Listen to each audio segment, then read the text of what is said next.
কিছুদিন আগে, গত 1 বছর আগে চাঁদপুরে এক সুন্নি ভাই, সে মাদ্রাসার জন্য এক বাবা জায়গা দিয়েছে, মাদ্রাসা, সুন্নি মাদ্রাসার জন্য, কিন্তু তার ছেলে হয়ে গেছে, বুঝেন না, ওই লাইনে চলে গেছে।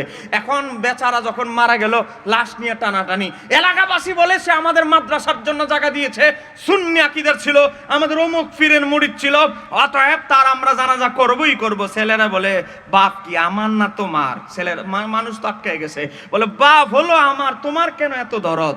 আমার বাবার জানাজা, দাফন, জানাজার পরে দোয়া হবে না, বেদাতি কাজ হবে না, দাফনে আসলে আসেন, নাইলে আসসালামু আলাইকুম, এখান থেকে চলে যান।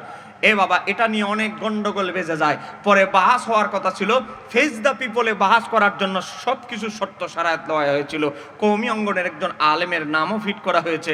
তারপরে আমরা যখন বাহাসের শর্ত সারায়াত গেলে দিলাম, তখন তারা ঠান্ডা হয়ে গেল, কারণ তারা জানে কওমিদের সবচেয়ে বড় ফতোয়ার কিতাব ফাতোয়ায়ে দারুল উলুম দেওবন্দ 5 নম্বর খণ্ডে লেখা হয়েছে, কেউ যদি সূরা ফাতিহা ক্লাস করে মাইয়াতের জন্য দোয়া করে, কোই হারিস নেই, কোনো অসুবিধা নাই, জোরে কন্যা মারহাবা। তাদের ফতোয়ার কিতাবে আছে, তারাই টিকতে পারবে না, দেওবন্দের ফতোয়াতে আছে, কোনো অসুবিধা নাই।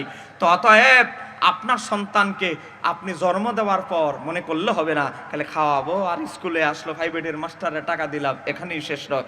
আপনার সন্তানকে ইসলামী তরবিয়ত শিক্ষা দিতে হবে, আদব কায়দা শিক্ষা দিতে হবে, না হলে ভয়ঙ্কর পরিণতি আপনার জন্য সামনে অপেক্ষা করবে। আপনার সন্তান হওয়ার পর আপনি আনন্দের খুশির ঠেলায় আমরা অনেক সুন্নত ভুলে যাই। আমাদের সন্তান জন্মগ্রহণ করেছে, এটা আমাদের জন্য অনেক আনন্দদায়ক সংবাদ, কিন্তু আমরা কি করি?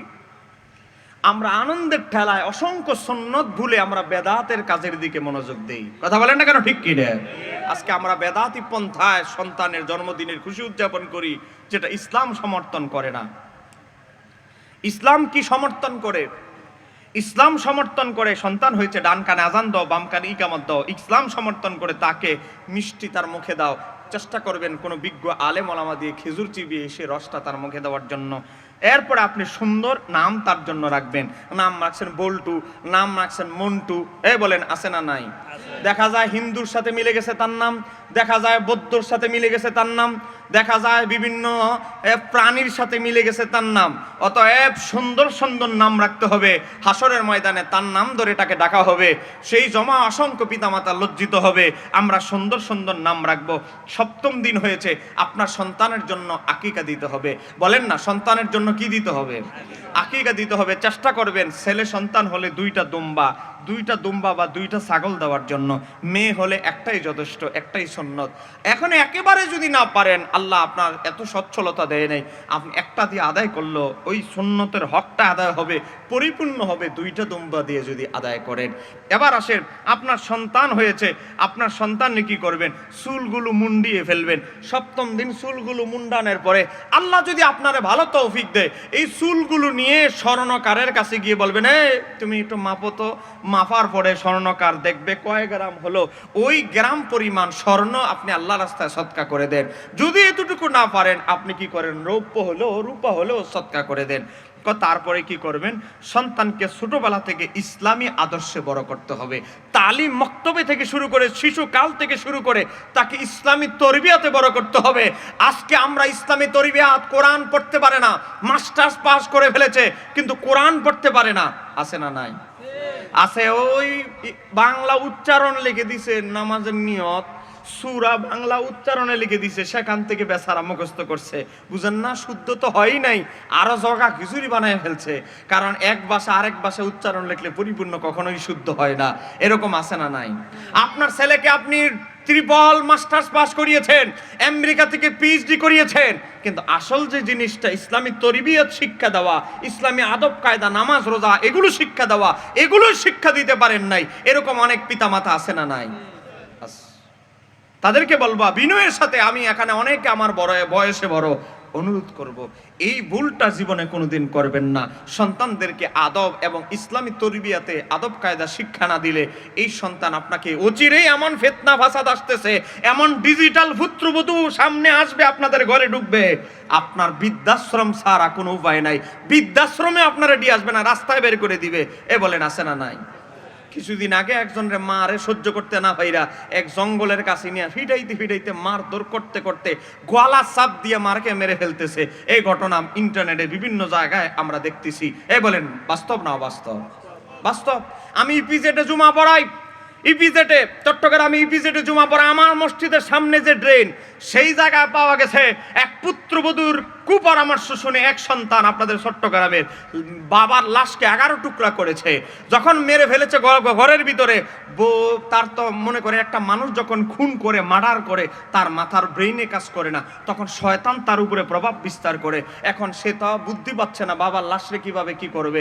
ঘরের আশেপাশে রাস্তাঘাটে সিসি ক্যামেরা আছে। সে বলে তোমার বাবা আরে কয়েক টুকরা করে ফেলো। আপন বাবার লাশকে 10 টুকরা করলো, মাথা আলাদা, পা আলাদা, পা করছে 4 টুকরা, হাতগুলো করছে 4 টুকরা, বিভিন্ন টুকরা করে এক টুকরা এক এক জায়গায় ফেলে দিয়েছে। তারপরে পুলিশ তদন্ত করে বের করেছে।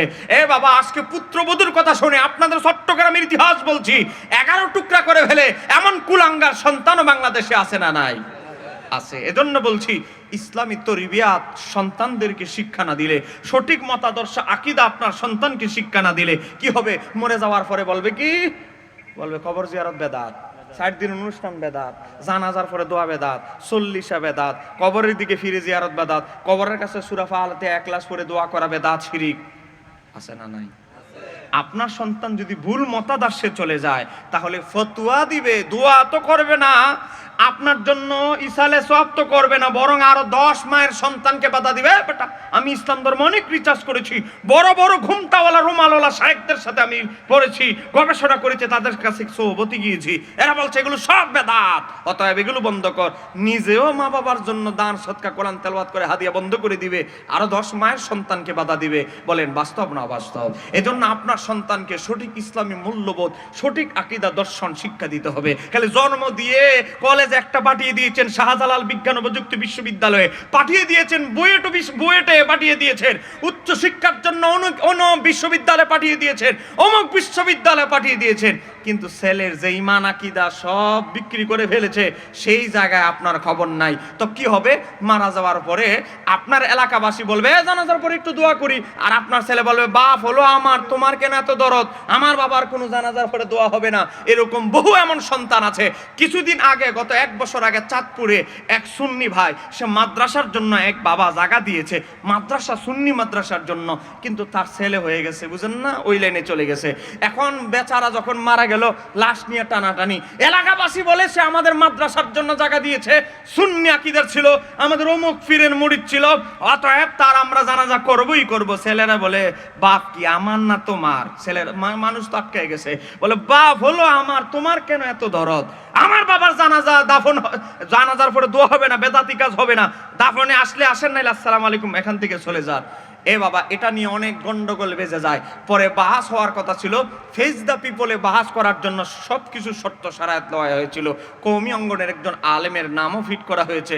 তারপরে আমরা যখন বাহাসের শর্ত সারায়াত গেলে দিলাম, তখন তারা ঠান্ডা হয়ে গেল, কারণ তারা জানে কওমিদের সবচেয়ে বড় ফতোয়ার কিতাব ফতোয়ায়ে দারুল উলুম দেওবন্দ 5 নম্বর খণ্ডে লেখা হয়েছে, কেউ যদি সূরা ফাতিহা ক্লাস করে মাইয়াতের জন্য দোয়া করে, কই হারিস নেই, কোনো অসুবিধা নাই, জোরে কন্যা মারহাবা।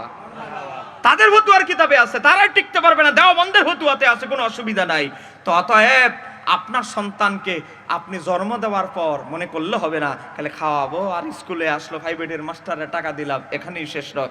আপনার সন্তানকে ইসলামী তরবিয়ত শিক্ষা দিতে হবে, আদব কায়দা শিক্ষা দিতে হবে, না হলে ভয়ঙ্কর পরিণতি আপনার জন্য সামনে অপেক্ষা করবে। ছোট থেকে ইসলামী আদব কায়দা শিক্ষা দিবেন। সন্তানের ভরণ পোষণ এটা পিতামাতার দায়িত্ব, এটা ওয়াজ করতে হবে না, এটা সবাই বুঝে। তারপরে আকাইদা আহলে সুন্নাত ওয়াল জামাত শিক্ষা দেওয়া, তারপরে সন্তানদের মাঝে সমতা বজায় রাখা। জোরে বলেন কি বজায় রাখা? সমতা। আপনি মনে করেন এক ছেলের জায়গা সম্পত্তি একটু বেশি দিলেন, আর এক ছেলেকে বিনা কারণে কম দিলেন, আল্লাহর দরবারে আপনি পিতা দেখে কি হয়েছে আপনাকে জবাবদিহি করতে হবে। ইসলামে বলে একজন পিতার জন্য ফরজ জিম্মাদারি দায়িত্ব কি? সন্তানের মাঝে সমতা বজায় রাখতে হবে।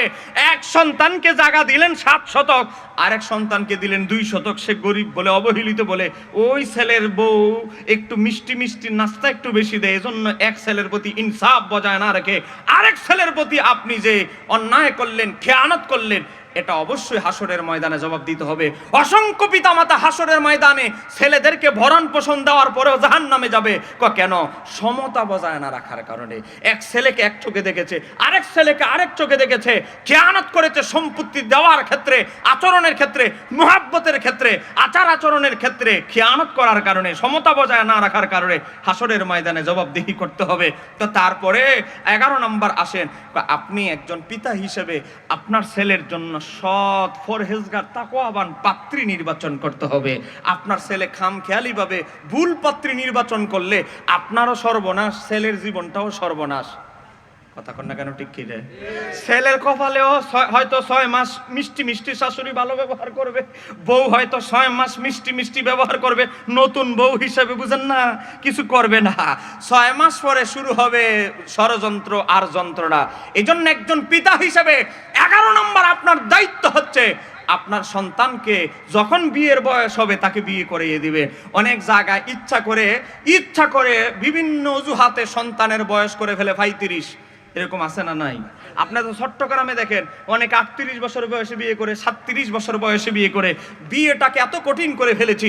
ইবনে মাজাহ শরীফের হাদিস, আল্লাহর হাবিব সাল্লাল্লাহু আলাইহি সাল্লাম বলেন, আফদালুন নিকাহ, সর্বোত্তম বিয়ে হচ্ছে যেই বিয়েটা সহজবোধ্য, সহজে হয়, সহজের মাঝে শেষ হয়ে যায়। আর আজকে আমরা বিয়েকে কাবিন করে ফেলেছি 20 লক্ষ, 20 লাখের কোনো কাবিন নাই।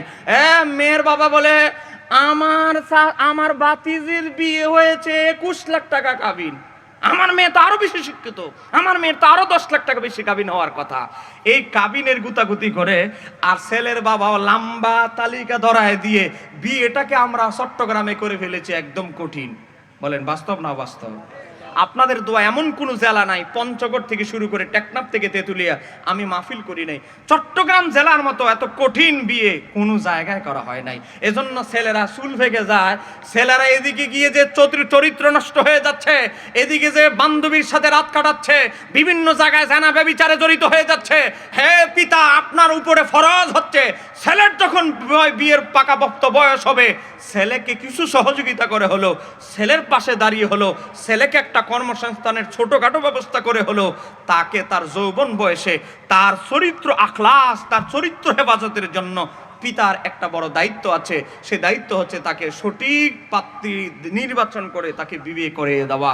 এজন্য প্রত্যেকটা পিতামাতার জন্য একটা গুরুত্বপূর্ণ দায়িত্ব হচ্ছে সঠিক পাত্রী নির্বাচন করে সন্তানকে বিয়ে করিয়ে দেওয়া।